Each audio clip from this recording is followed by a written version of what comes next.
And welcome again to Cottage Talk. I am Russ Goldman. Joining me right now is Mike Gregg. This is a very special episode of Cottage Talk. It's entitled The State of Fulham, 10 Years of Shahid Khan Ownership. Mike and myself will be talking about the season upcoming for Fulham and where we feel Fulham are at this point, but it's all going to be leading up to talking about the ownership of Shahid Khan for the past 10 years. That's how we're going to end the show. And as always, please do subscribe on YouTube and Apple Podcasts. It does help other Fulham supporters find us. Before I go on any further, it's been a long time. I want to welcome back my co-host to the show, who's now in Ireland, Mr. Gregg. How you doing? Thank you so much for joining me tonight. Yeah, hi Russ. It's good to be on the show, and looking forward to getting back into the seat and talking about what's going on at Fulham. Although, as you mentioned, from afar now for myself. So yeah, I'm looking at it from across the water in Ireland, but trying to get to see a game or two certainly over the season. But as we know, in the modern age, you can follow Fulham or any football team pretty much anywhere in the world. So looking forward to this evening. Okay, great, Mike. And listen, I've got some really interesting topics for us to go through. This is really a reflection on the season upcoming, and then, of course, really looking back at 10 years of ownership of Shahid Khan. It's been 10 years, and I want to see where we feel Fulham are right now and where they could be heading in the future. So let's get going. Let's talk about this season upcoming, and the way to look at it, and I thought this is a great way to talk about it, is we have to focus on the summer transfer window and compare it to last season. I think this is the way to do this. So here's the topic for you, Mike. Did Fulham improve, get worse, or stay the same coming out of the summer transfer window compared to last season? Okay, yeah, I mean, it was a difficult summer, wasn't it, really? And I know I was pretty critical of the speed of our transfers. Surprise, surprise. But let's look at it.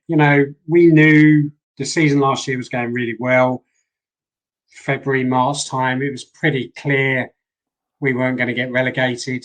And you would have hoped plans were in place for us to give Silva what's required to improve on what was a magnificent season in many ways last year. And hit the ground running and look to consolidate that top half really in the Premier League and not worry about the bottom. But we had to wait until July for our first signings, and again we left it to pretty much the wire. We had the whole Mitrovic saga going on, and I would have said, so we kicked off, I was really just disappointed. If you're the first game or two and you're still playing the starting 11 from last year, or 11 players or even 10 players from last year, have you made any steps forward? Have you improved? And we needed to improve. Now, I know there's a big turn this year against stats, absolutely. But even your own eyes could see last year that Leno was saving us game after game. And, we were scoring. It was exciting stuff, but we were under the cosh a lot. And so really everything pointed to the fact that, we had weaknesses and we needed to improve. Now, if you just went, we haven't got time, you could go through it signing by signing, position by position. Right. Goalkeeper-wise, we've stayed the same. Right back, I think we have improved, actually. Castaigne from Leicester, I think could even eventually be the main right back. We brought a couple of interesting wingers, Toure and, Iwobi from Everton. But, he's going to be one of those players, 100 miles an hour, good game, bad game, good game, And the biggest thing, though, isn't it, Russ? Let's be honest here, is defence fairly solid. It's improved maybe as the number of players we've got and the quality. Although if you're still relying on Ream as being your first name down, have you improved enough? Great player that he's, but it will catch up with him. And then you're into midfield, and we had the Clearly transfer saga as well, but at least he stayed and, hasn't affected him, performance-wise, that's for sure. But midfield-wise, are we any stronger? I'm not convinced there.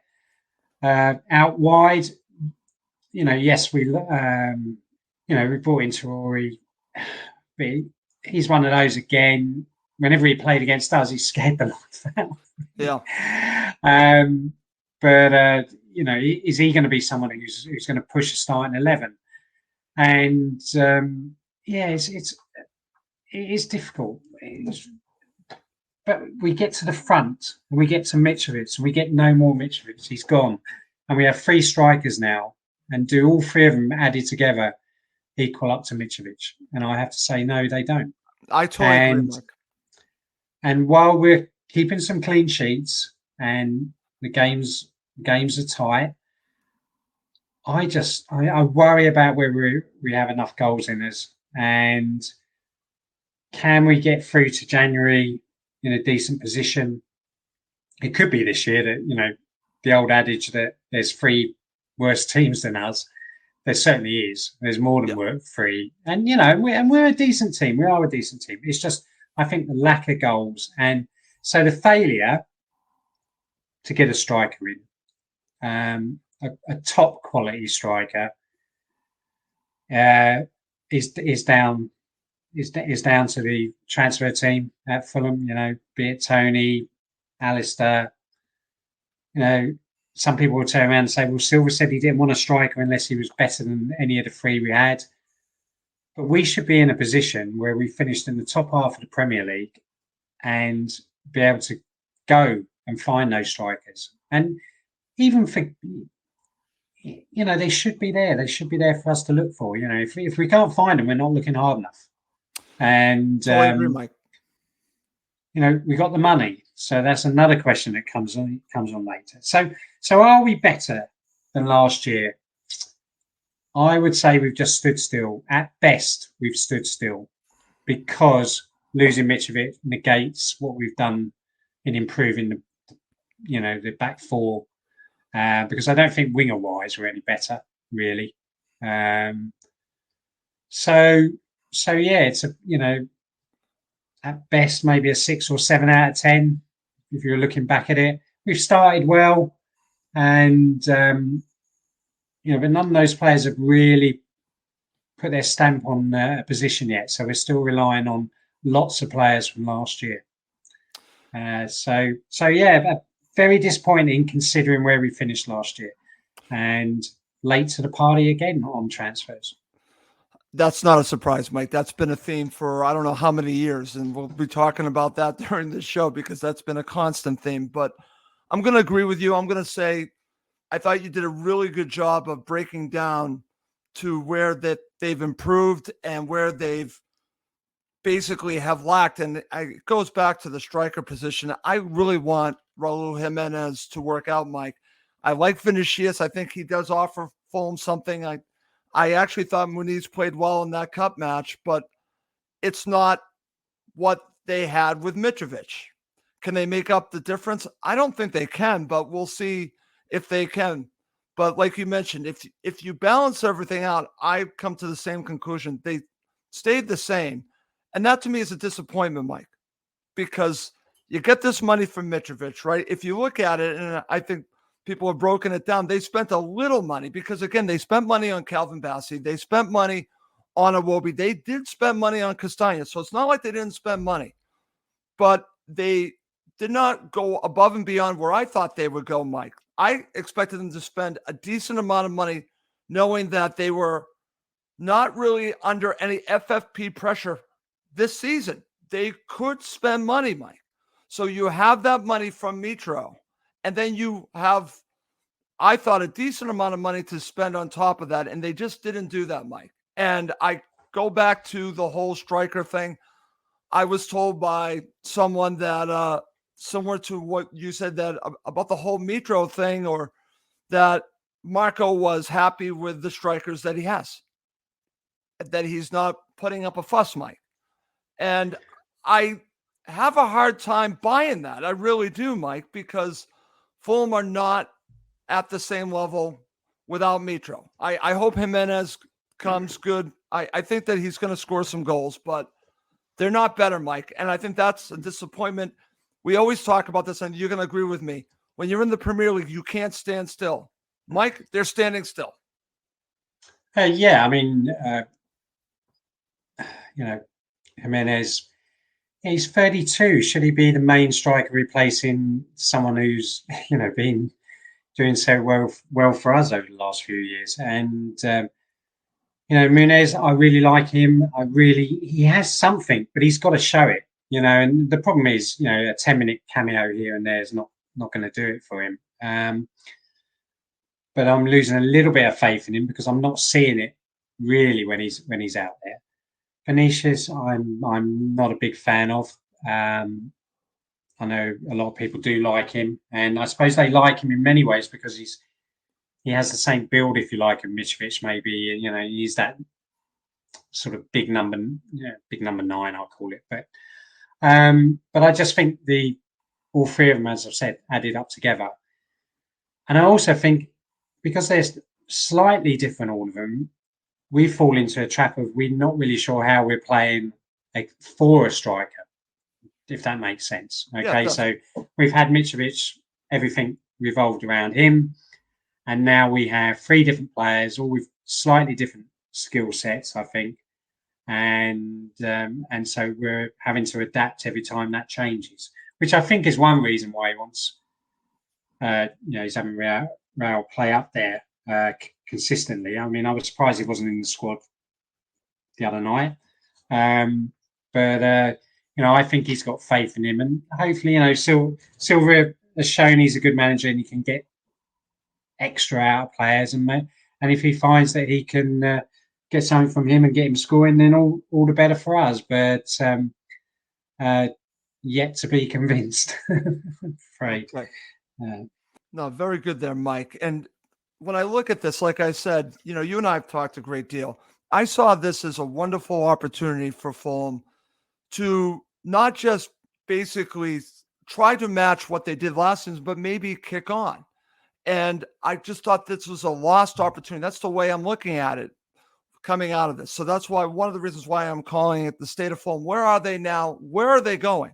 So that's going to lead to my next question, Mike, because I don't have the answer for this. What is the ambition of the club?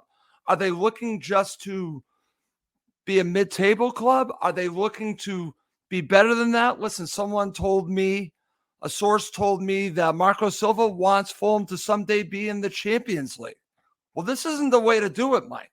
Someday, not now, but someday. So what is the ambition of the club? What do you think it is? So I think the summer window tells you a lot about the ambition, which is the ambition isn't there to push on, okay? Because we spent a little bit of money here and there, but it was, I haven't got the tables in front of me, but I'm pretty sure we were in the bottom 4 or 5 on actual spend. And what does 10, 15 million get you now for a Premier League player? I mean, it's a pretty bog standard player, and if you're going to push yourself up, then you need to be looking at players who are going to cost more than that, unfortunately. So yeah, it is a missed opportunity. I really do believe that we had the core of a good team, and we haven't built on that. So even if we finish 9, 10, 11 this year, that's great. But is it progression to last year? Not really. And Silva's ambitious. He wants to manage at the highest level. He wants to be playing the big games. And the only way we're going to do that is by investing in players. So the question really is, why didn't they do that? So then you have all, the rumours that are there bubbling around. Certain people have been pushing it for a while, is that the club is open to offers to be sold. So, so they don't want to spend too much, just enough to keep them up.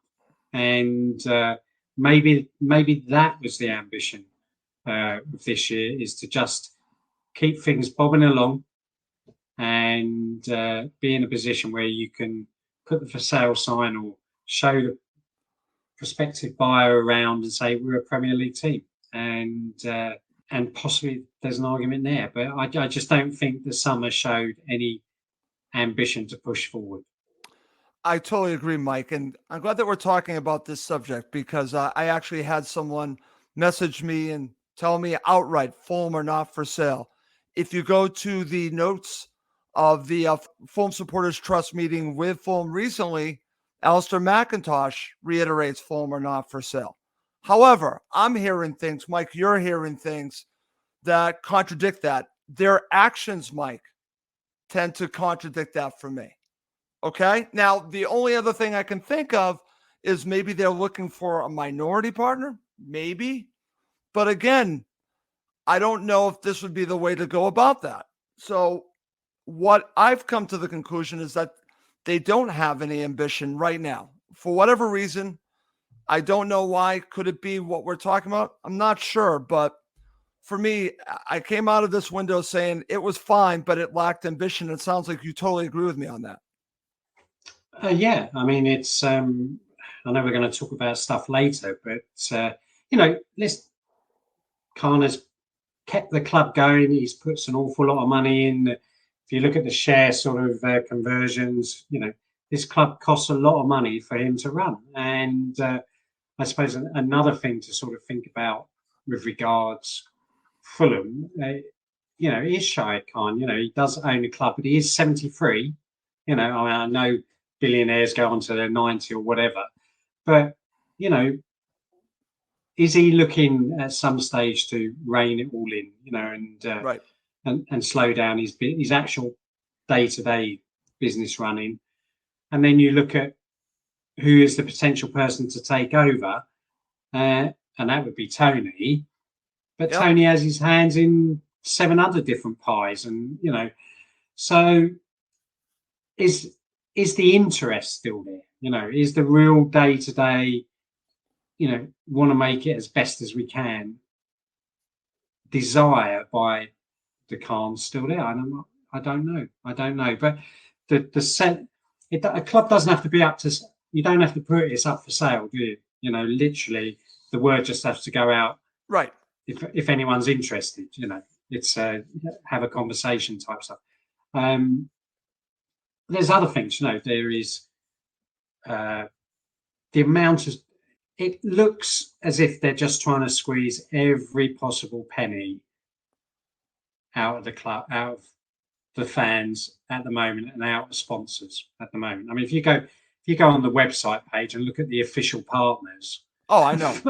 That's crazy, massive. Mike. It's massive. Now, if I was one of those partners, I would wonder actually what I'm getting for my money, because I'm just getting lost in the forest of sponsors. Right. I think it's better to have 5 good quality sponsors than 25. So is there an issue with cash flow? Is there an issue with just bringing in as much money as we can, be that from sponsorship, be that from fans, which we'll talk about later? Yep. And the lack of spending in the summer, which to me all points to some kind of financial, I'm not going to say problems is the wrong word, but some kind of constraint in spending, and also looking at to getting every penny they possibly can, which again, people will turn around and say it's a business, shouldn't be lost, we're not going to shouldn't lose money as we are, but that is the way of a football club. Right. So. No, very good, Mike. And that's going to lead us to talk about this, because I think this is an interesting topic that goes along with the ambition.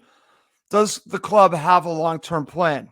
Now, the way I'm going to pose this, I'm going to ask you, I don't think that they do. It's funny. I'm going to mention this. I'm not comparing Fulham to Newcastle United, but I did watch We Are Newcastle United. I'm not a fan of the ownership of who they are, of who they represent. I'm going to put that aside. I just watched everything that they have done to have a plan and potentially execute it. And that I found interesting. When I compare it to what I see with Fulham, I don't see this long-term plan. I'm going to tell you why I don't see this long-term plan. Mike, the average age of the squad screams to me no long-term plan.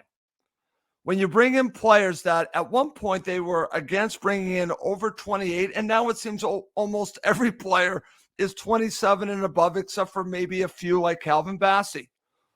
Most of the players are older, Mike, that they're bringing in, that they're bringing into the club, and you have some youngsters that are on the fringes. But is there a pathway to getting into the first team to playing regularly? I would hope so. But I don't see this long-term plan for Fulham Football Club. It goes back to, are they trying to kick on or are they just trying to survive, Mike? Do they have a long-term plan? I don't think they do. No, I don't think they have, to be honest. And towards the end of the transfer window, I did mention how old some of the signings were and how old the average age of the squad was. And I was a bit concerned we were going down the road, fully down the road of the summer when the Khans took over. Feels like it. Yeah, we didn't quite get into that position. We're in a slightly better position now. But I look at that squad, and yeah, there are players there who maybe have, 27 is not too old, but certainly once you start getting to 30, 31, 32, who's coming through? So again, someone turn around and say, well, Luke Harris is in the squad all the time. But they were looking to loan out Luke, Yep. And that was pulled at the last minute. You look at the defence, we saw a couple of guys in the US during the summer and a couple of pre-season friendlies. But when push comes to shove, the main first team squad of defenders, the youngest is 23, so there's no one there really pushing to be a right back or centre back in that team. And then you look at the midfielders. Okay, if you count Harris, he's 18. Francois is 23. He's been getting on the bench again. But then your next one is 27. That's so right, Mike. we have a real gap, and it's the same in forwards. You have Munez, who's 22, and then you're up to 26, 27 with the other guys as well out wide. So I don't know whether they're in a transitional period or whatever with regards to planning, or whether it is just the case, the old adage that Silva or whoever is the manager doesn't really care about youth. It is getting results on the pitch in a Premier League game. And what's happening below in the youth teams, yeah, it's nice if there's a player who comes on who's that extra special. But really, they don't care. They just want results now. So long-term plan, that's where a proper director of football on the ground at Motspur Park can plan ahead. So you have your first team player, you have your reserve first team player, then you go down to the under 21s, 23s, whatever, down to 18s, and so on and so on. And so you should have a progression, a list of, this is the 16-year-old right back, this is the 18-year-old, and so on and so on and so on. I don't see that. That's for sure. I don't think anyone does. You see some of the youngsters, they're really good, but no one is really progressing and getting into the squad. Jay Stansfield, it would have been great to see him stay. Maybe he's going to learn a lot more at Birmingham, and he's certainly getting all the plaudits there.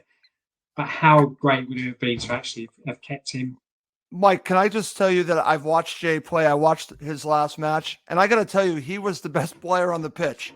He was that good in that 0-0 draw, and he was playing the number 10 role, and the Birmingham City supporters are upset because they want him to be the striker. And for whatever reason, they went with Scott Hogan, and it didn't work out, and they're clamoring for him to be the striker. But I got to tell you, I was very impressed with Jay Stansfield. I think this is a good move for him, and hopefully it'll be a good move for Fulham. But when you look at it, is there a pathway?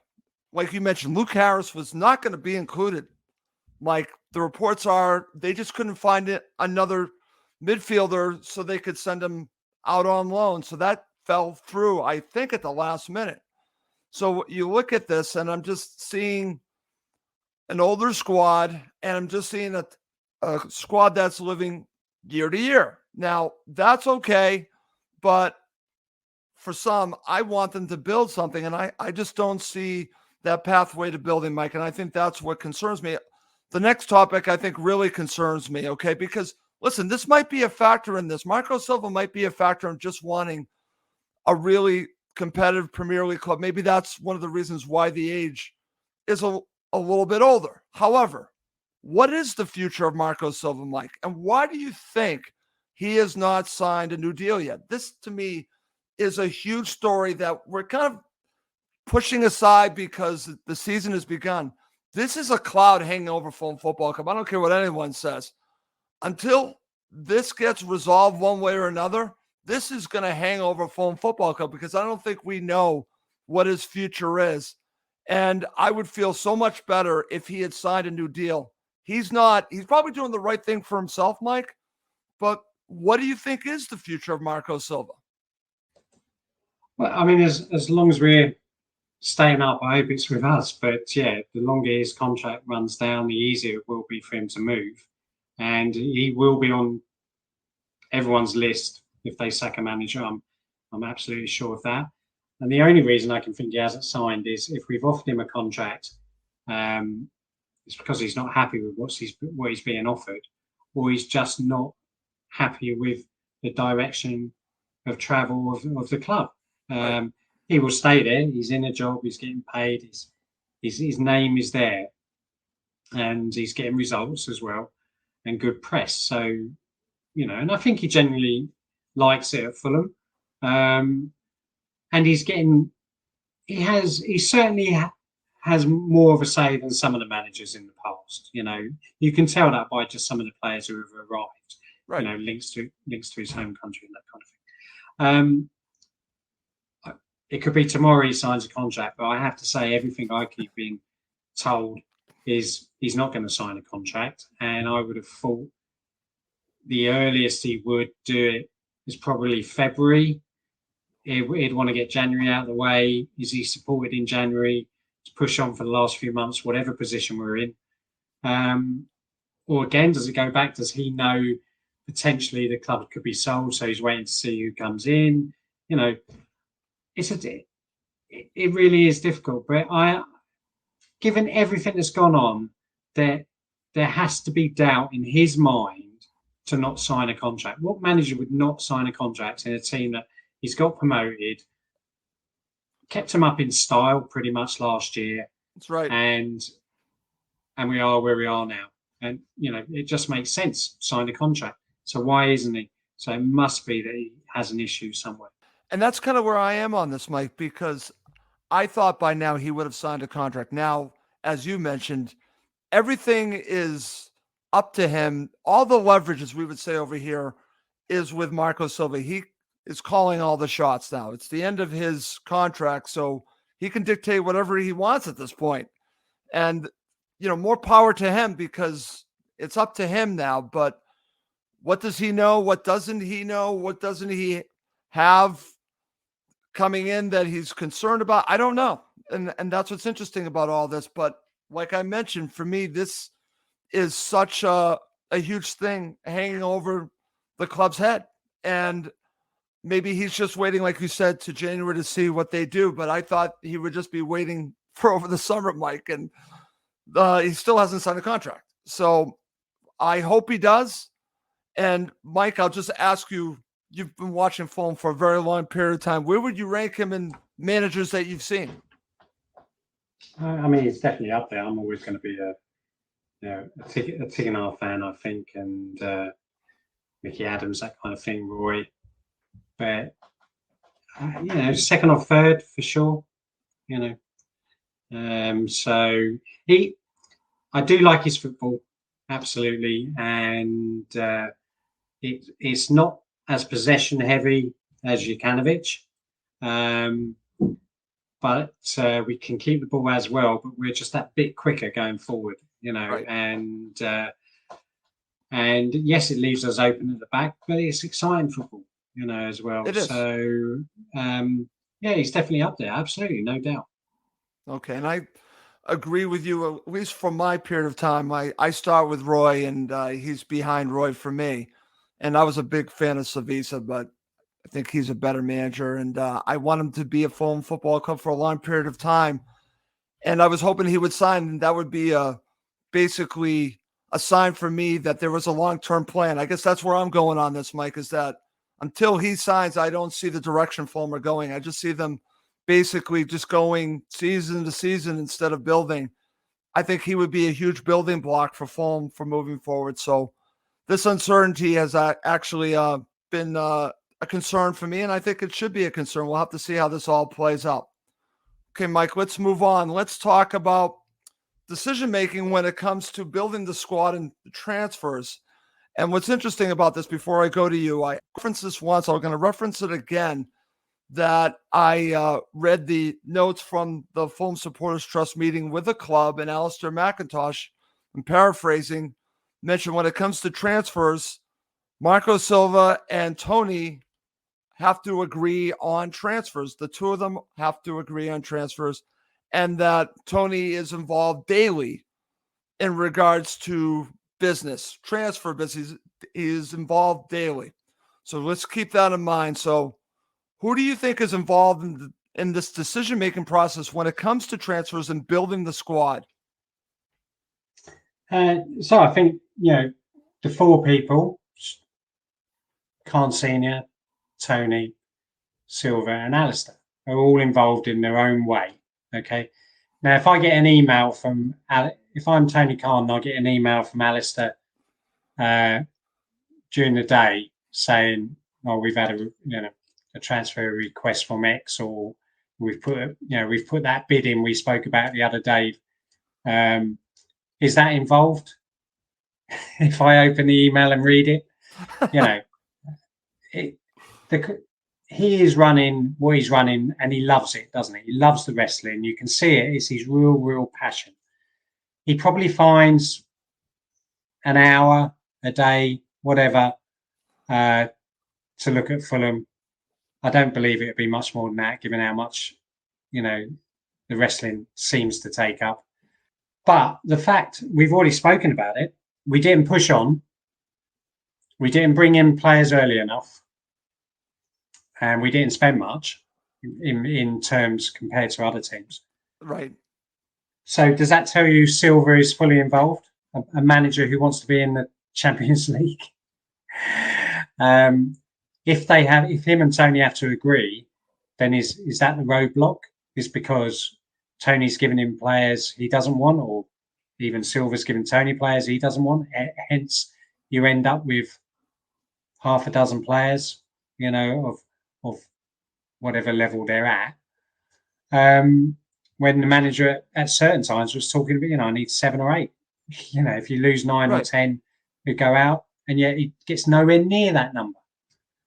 And so I do think, as I said earlier, Silva has more of an input. You look at Pellini, you look at Pereira, Raul as well. Iwobi.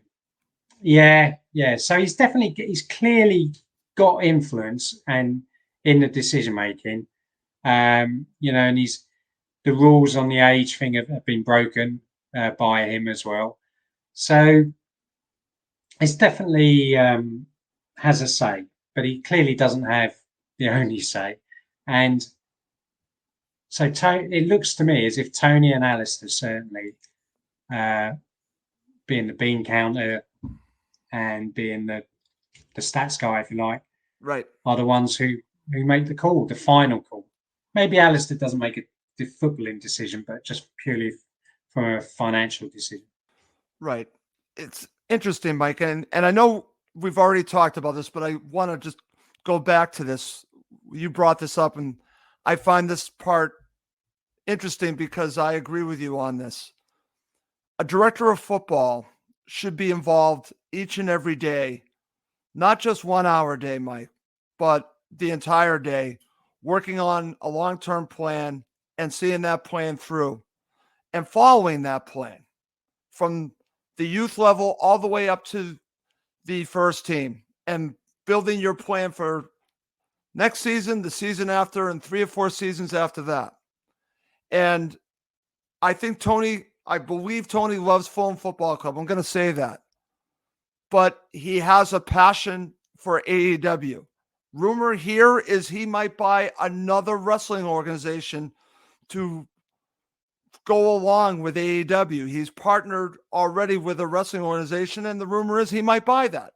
So could that make it even more difficult for him to spend time on Fulham Football Club? I don't know, but I think Fulham deserves nonstop attention as a director of football, and I just don't think we're getting that. He can have all the passion in the world, love the club, but we need someone that's only thinking of Fulham Football Club, Mike. And if he's part of the decision to bring in transfers along with Marco, if this is true, how much time is he really spending knowing if this is the right player for Fulham Football Club? And that, to me, is a concern. I'm not just talking about bringing in the player for this season, long term. How can he work out for Marco 4 years down the road? That's the way I'm looking at it, Mike. And again, I'm not trying to really go at Tony looking at it as a passion, because I do believe he loves Fulham Football Club. I believe that. But I think we need someone that's going to be looking at Fulham for his entire day. And I think you'll agree with me on that, Mike. Yeah, totally. And I've been on this show before when I've said, I've met Tony maybe 3-4 times, and he's been good enough to spend well over an hour one-on-one just chatting Fulham stuff. And he has a passion, and he does know his stuff, but that was even before the wrestling.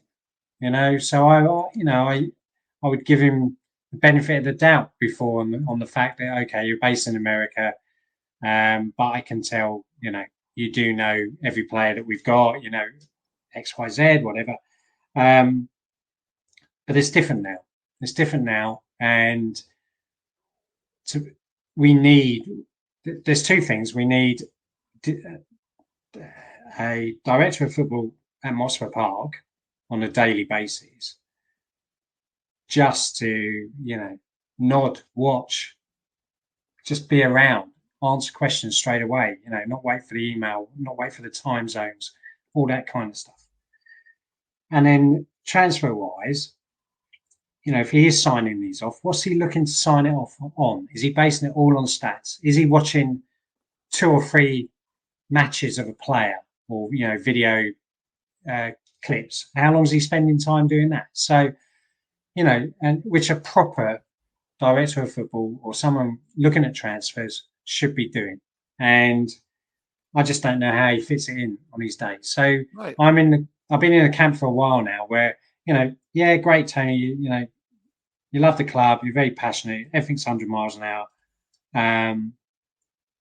But step aside, get someone else, That's get someone the else same thing in I'm there. saying, Mike. And again, this isn't about loving Fulham or caring about Fulham. I just think that it would be the right thing to do for him to completely concentrate on AEW and his passion for there, where he's building something pretty big. So give Fulham to someone that has the proper amount of time to spend it. It's not about your ability when you do your job. It's about the fact that you simply do not have enough time to fully do what we probably need you to do. And it's that part of it. I just think that there are not enough hours in the day. And like you mentioned, Mike, I think it's important to have someone in Motspur Park. I want to just mention that. I agree with you 100%. There should be someone there. And nothing against Tony, but he's based here in America. And like I said, he has other interests. I think it's time, I'm going to agree with you, to have someone in place at Motspur Park as a director of football. Now, I know that's just the way I see it. Yeah. Yeah, nowhere near on the same scale or anything, but it's been quite, so I've moved to Ireland. I'm still working for the same company I've worked for the last 15 years.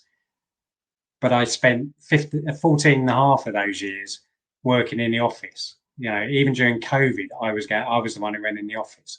So now I've spent the last, 5 months working remotely. So I'm not in that office environment anymore. I'm not seeing, the staff on a daily basis, and it is different. It is different. body language. You don't know how people are really, feeling, or, you get a message from someone else, or so-and-so is looking a bit down, maybe give them a call, all that kind of stuff. So that's just from where I am remotely, and so Tony is not standing there on the balcony at Mosford Park watching the under-18s kick the ball around, or any kind of conflicts they're having with anyone else. So that's my issue. That's my issue. And I agree with that, Mike. It's funny. You and I are fans of baseball. Let's take a director of football, general manager, right? General manager travels with the baseball team. He's there on a day-to-day basis. He's always trying to think of ways to improve that baseball team. Your New York Mets, my Boston Red Sox, right?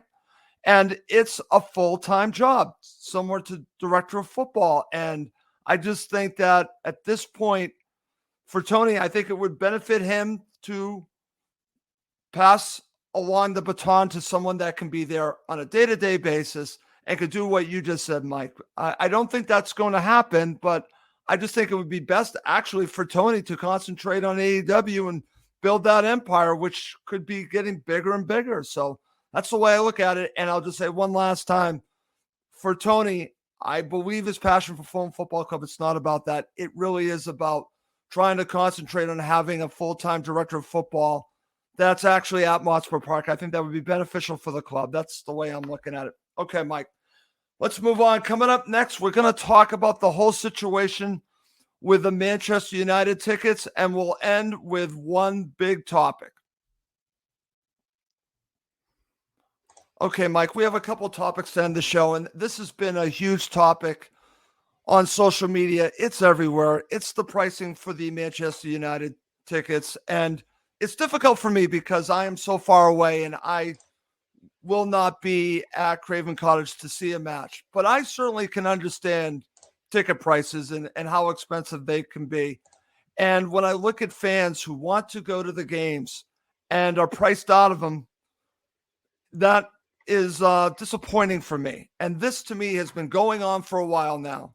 But now it's gotten to the point where something has to be done about this, because the ticket prices for the Manchester United match are extremely high, Mike. And I think this could be a situation where it could go to the next level with the Fulham supporters. I have seen a lot of people upset about it in the past. I think this might be the one to take it over that line, Mike. I want to get your thoughts about this ticket situation, because I think this is about as bad as I've seen Fulham supporters talk about when it's come to ticket pricing. I know that they can get people to buy the tickets, but what about the fans, Mike? They should be coming first here. It's a big subject, absolutely big subject, one that comes up on a regular basis every year, for sure. The ticket prices for Manchester United. Now, for whatever reasons, whatever you think about Man United, Man City, Newcastle, Man United are the biggest club in the country. There's no two ways about it, historically, and they are the biggest pool. I've been to Fulham Man U games, sat behind Man United fans. I'll say foreign Man United fans following their particular player with their camera, and then as soon as the guy is subbed, switch the camera off, get up and leave. Because they're just there. They're not even following the club in many ways. They're following their player. But it's Man United. I've got Man United top and all that kind of stuff. So this is the game where they're always going to stick the prices up. And you're right. The prices for this one are just astronomical. Now, this comes on top of in some cases, massive rises in season ticket prices. In my case, it was an 18%. 18%, rise. Mike. Yeah. Yeah. So you look at that and they come back and say, we need it. We want sustainability. Well, I'm sorry, but for the fans to make any indent into the Premier League team's sustainability plans, you've probably got to quadruple the prices to make any kind of real dent into the finances. So it's a pinprick of what we turn over. Okay. And you look at those, the problem now is, so I've moved and I've kept my season ticket. Okay. On the basis that if I'm lucky enough to get over and see us play 4 or 5 times, it might balance out, because when you look at the price of a ticket to sit where I sit now, I think it was £77 or something for the Man United game. So it's, that's just ridiculous. And what's happening is, for that game, Alistair, because Alistair's the decision maker, okay, he micromanages elements of that club which people don't understand. They are just trying to squeeze every penny out of every seat, okay? Irrespective of whether you're a Fulham fan, Man United fan, someone just passing, whatever, they just want to sell it at the X amount of price. They don't care. They don't care about legacy. Don't care about a father who wants to take his 10-year-old son to a game for the first time. It is all about, as I said earlier, just bringing money in. They don't care. They literally don't care. There is the Hammersmith End. Behind the Hammersmith End is a crush. Facilities are piss poor. The obsession with the Riverside stand, which again is a complete and utter fiasco, is detrimental to the rest of the ground as well, and the fans.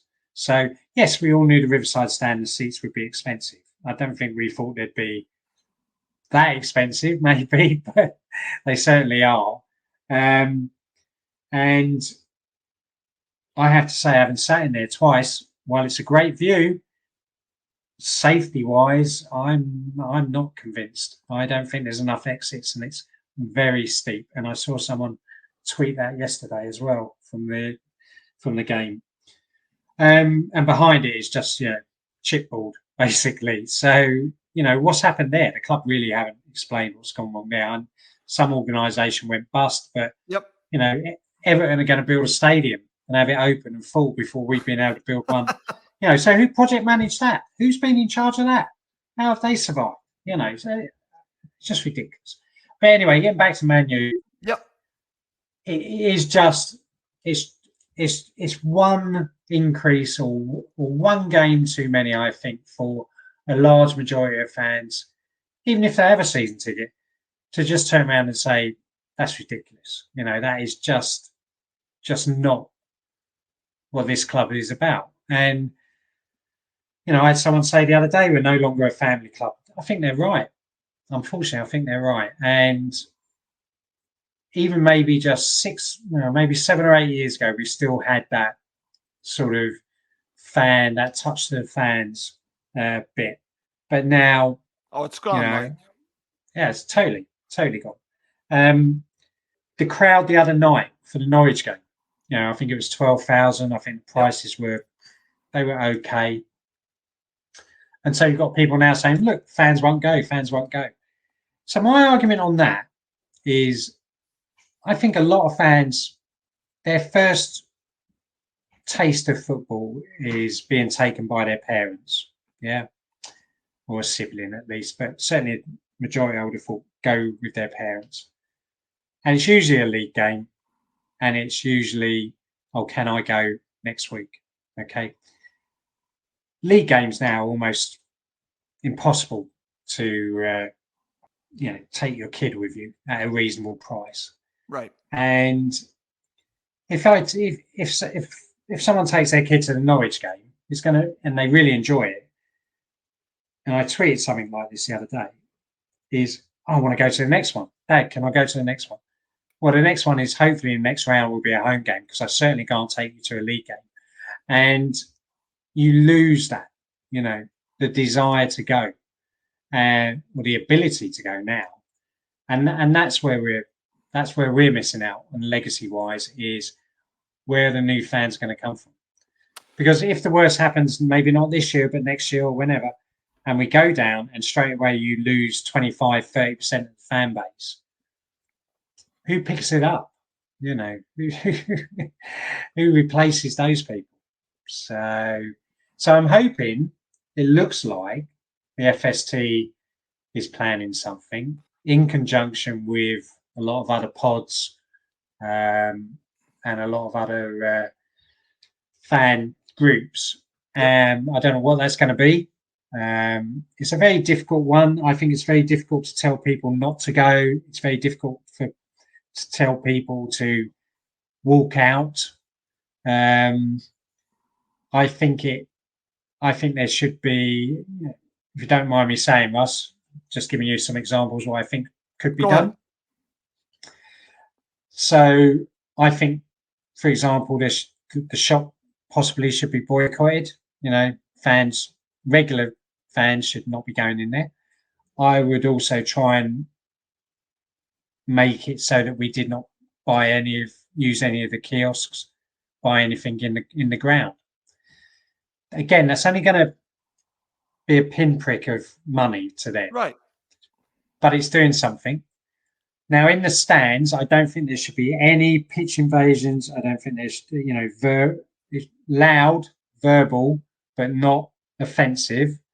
But it should be made clear we're not happy in some kind of way vocally. Other ways are, it's not good for the players, but, you turn around, you stand up and you turn around, you turn your backs. So I can only think it has to be during the game, vocally and visually, okay, without causing too many issues. So, yeah. Honestly, Mike, I've heard things, and I think that something is being planned. I don't know what is being planned, but I think your ideas are acceptable ways to make a statement. Decent meaning, a good way to make a statement. Some kind of statement I think should be made, and I hope it is made, and we'll see how this all plays out. But I'm glad that we're talking about it because I'm fed up with it. I know I live in America, but it doesn't mean that I don't feel bad for everyone who goes to Craven Cottage, all the supporters. Of course I do. I absolutely do. The one other thing that I want to mention, it's not just about the tickets for the Manchester United match. Mike, I'm glad that you brought this up. 18% seems to be across the board for season tickets. That's really high. That's extremely high. And I'll also mention one other thing that I have a theory on. I could be completely wrong about, but we're going to have to see how this plays out, Mike. When the Riverside stand is complete, it's not at this point. They are building up, as you can see, the middle portion. Now, you can't purchase those tickets at this point. I have a feeling you're not going to be able to. I have a feeling it's part of a corporate club ticket. I could be wrong on this, but the New England Patriots do that. The best tickets in the house are not made available to the fans. It's part of a club. Could that be what's going on in the middle of that Riverside stand? Yeah, so there's absolutely no doubt that the centre bit there, and you could see it on the plans anyway, are going to be the premium ones. So that's going to be for your sponsors. Yep. That will be, see if they whenever they get around to actually finishing the back of the stand with the different levels and different corporate clubs and everything else, and they're already advertising some of those.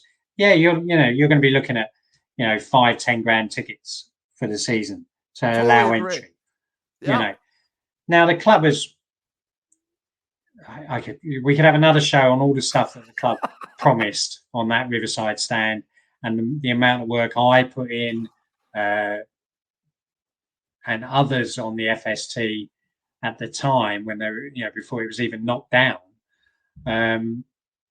about how we were going to move people back, what the facilities were going to be available, how we were going to show history stuff and all these kind of things, which we had lots of discussions about and lots of promise about, which has basically all been chucked in the Thames and, in the chase for a pound. So it's the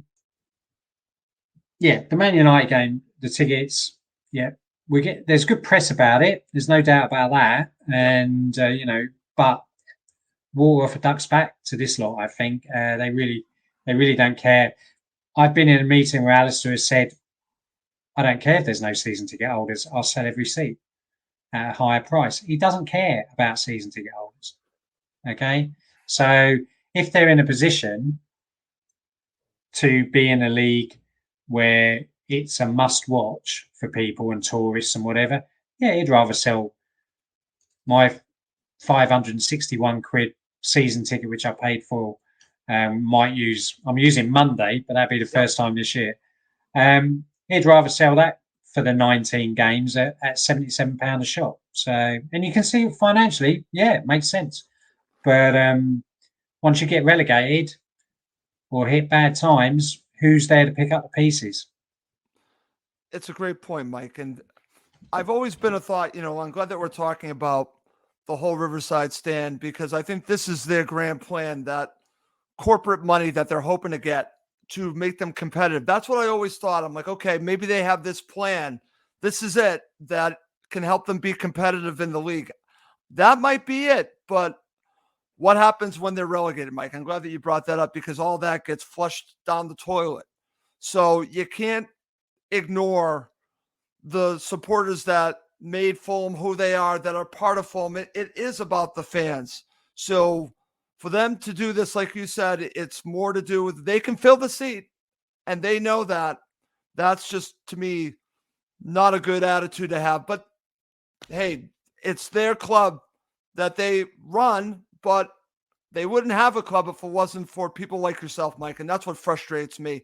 The supporters all over the world, for them to get shafted like this, that's the part that I struggle with, because I love Fulham Football Club, and I just don't like to see the supporters get treated like this, which I think is just piss poor. And I'm hoping that. Well, I'll just correct you on something there, Russ. It's not their club; they're the custodians. They're the custodians. Sorry, Mike. I'm glad for the time being. It's not their club. Okay. Nope. Great. It's a great point. Well, there's a Goldman for you. They're the custodians for the club. Okay. To finish up the show, Mike, this is our big finale is this, okay, Mike? Because the Khans have owned the club for 10 years. We're talking about a lot of stuff in this show. So we're going to end here. And it's a big topic. Mike, did Fulham improve, get worse, or stay the same since Shahid Khan took ownership 10 years ago? I think this is a big question. Think about it, and then please feel free to share your answer here. So when they bought the club, I think we finished the season 12th, I think. And so last year we finished 10th.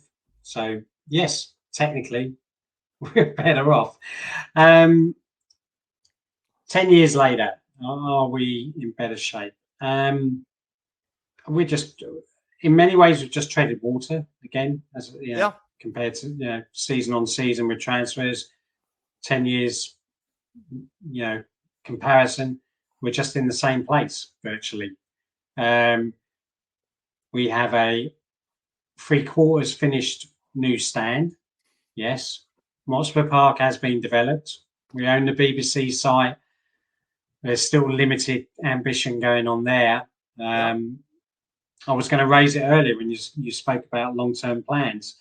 I went to the Man City game, and the complex. Yeah, okay, we're talking about multi-billion pounds, but the complex, the whole site that it's on, and the stadiums, the training grounds, and that kind of stuff, and which is what Newcastle, I believe, are looking at doing as well. Right. We have two good sites, in Motspur Park, and by now, having bought the BBC site, 6 years ago, probably, we should have two great training facilities, in London, quite frankly. The stadium as such, apart from the Riverside stand, is very much the same. Maintenance here and there, but there's still issues in the old stand where I used to sit. The Hammersmith End facilities, shall I say, leave a lot to be desired. And you still have the sort of issues at the Putney end with regards to away fans and home fans and that kind of stuff. So is the ground better? just the stands better. Commercially, are we better? Yeah, I think we are. I suppose we bring in more money, so it's better run in that sense. But I think it was off air we were talking about it. If you go on the website and look at Fulham's partners, I think there's about 25 of them or something like that. Yeah. And I do wonder if that's a little bit of overkill. Better to have half a dozen than 25, 26 of them. But it's every penny. That's what they're trying to bring in, as we've said already. And we've had, over those 10 years, we've had Wembley twice, but the one we were both at. And we've had promotions, relegations. So it's been definitely a roller coaster.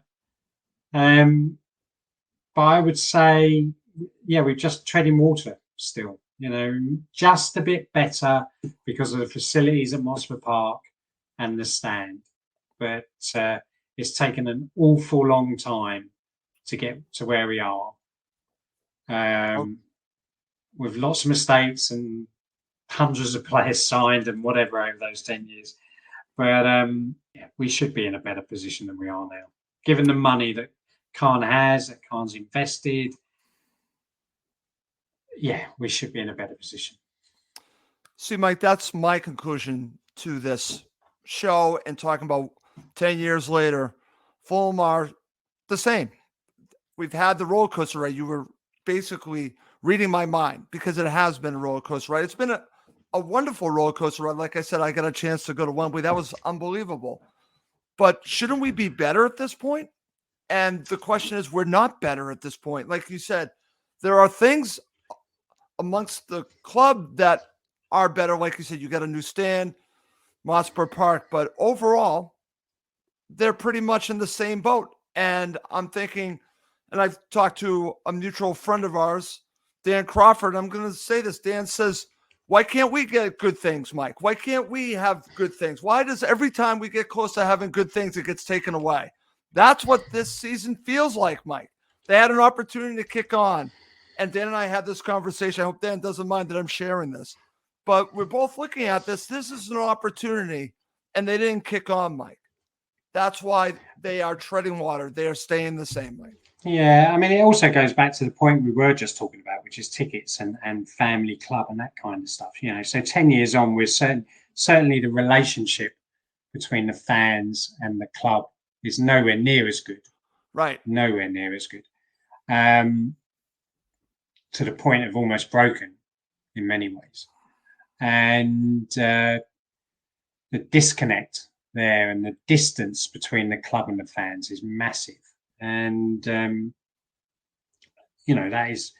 is down to who's running it, not only on a day-to-day basis from Mosford Park, so that's the CEO and everyone else involved. It is Tony and it is Shahid Khan as well, because that's ultimately they're the ones who lay down what's required. So yes, we agree with treaded water. Yes, they've improved the stadium, yes, Mosford Park, but we're in the same position. But as a club, as an entity which includes fans, there's a lot of work to be done to get back to where we were. Totally agree, Mike. I totally agree with everything that you said throughout this show. And that's why I was really looking forward to doing this. I've been really thinking about this for a long period of time. I wanted to do this show.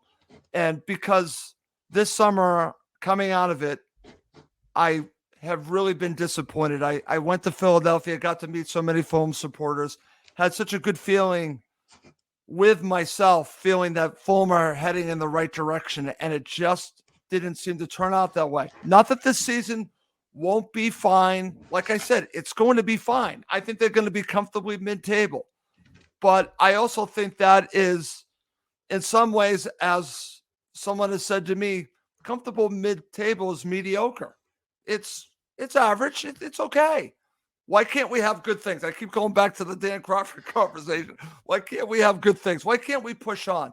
I think that's my frustration. So when I look over the 10 years, I give the Khans a lot of credit, okay? A ton of credit for what they put into Fulham Football Club. But I think we're ending in the same place. We're staying the same. And I don't think, as you mentioned, that the relationship with the fans and the club is the same. So in a ways, it's gone backwards. So do I think this is going to be a decent season? Yes, but I'm going to end the show by saying, Mike, I'm just disappointed by where we are right now, and that's why I wanted to have this show. Well, I mean, let me just come back a bit there. And yeah, it has been, the state of Fulham. So it has been a little bit on the negative side, but that's me. But the positives are Silva. Yeah, okay, he hasn't signed a contract, but we have a bloody good manager. We do have a good team. There's no doubt we have a good team. Yep. But that cutting edge at the top is the issue. We've got a difficult next game in the cup. I think it's going to be a hard game, but we should win. And we are the Premier League team, and we should have enough quality to get through. And if so, then we're into the sixth round, fifth round, and we're in we've had an on par start to the season compared to last year. Okay, so I do my stats, so we're pretty much bang on where we should be if we're going to replicate last year. So we're probably going to end, like I said, 9 to 11 maybe, which is fine. But that's all it is fine, really. When you look at a couple of the teams above us, you look at Brighton. Everyone's, Brighton are the team to look at for us, kind of middle ranking sides. Brighton are the team we aspire to be at the moment. A well-run, well-planned team. We can't compete with the I'm going to say it's the big seven now. Yep. Okay, we can't really compete with them. Long may Chelsea struggle, but the fact is they are the seven. So you are looking at trying to get into that seventh place, if you like, when one of them has a bad season. And then you're looking at, eighth and ninth. So if you can get to those kind of positions, the best of the rest, then fair play to us. And we have potential to do it. But it's going to be bloody hard work, given the fact of the squad and everything we've spoken about. But, let's be positive. And, we're still a joy to watch at times. When we're on it, it's really good. And we have one of the best midfielders in the country. Absolutely no doubt about that. Whether he leaves in January, God knows. But, just enjoy him while you've got him. But can I just go back can I just mention that, though? Can I just mention Pliny? Go ahead. Okay. Yeah. Please feel free, Mike. I cannot believe that is the fee we would have agreed to sell him. Or was it 56, 65? That's what's being reported. You're seeing all these players. I mean, who agreed that deal? Who the agreed that? I couldn't believe it. So no way should he have left for that kind of price, even if he was going to leave. But anyway, enjoy him while we've got him, because he is absolutely top class. Totally agree, Mike. And I think that's also something that has soured me on this upcoming run for Fulham, is that he might leave. But like you said, I'm glad that you mentioned that. Just enjoy him while you have him. He's one of the best players I've seen put on a Fulham shirt. And that whole thing at the end of the transfer window, I don't think I'll ever forget. But, and what's interesting about this, doing the show with you, Mike, you probably weren't expecting me to be so negative.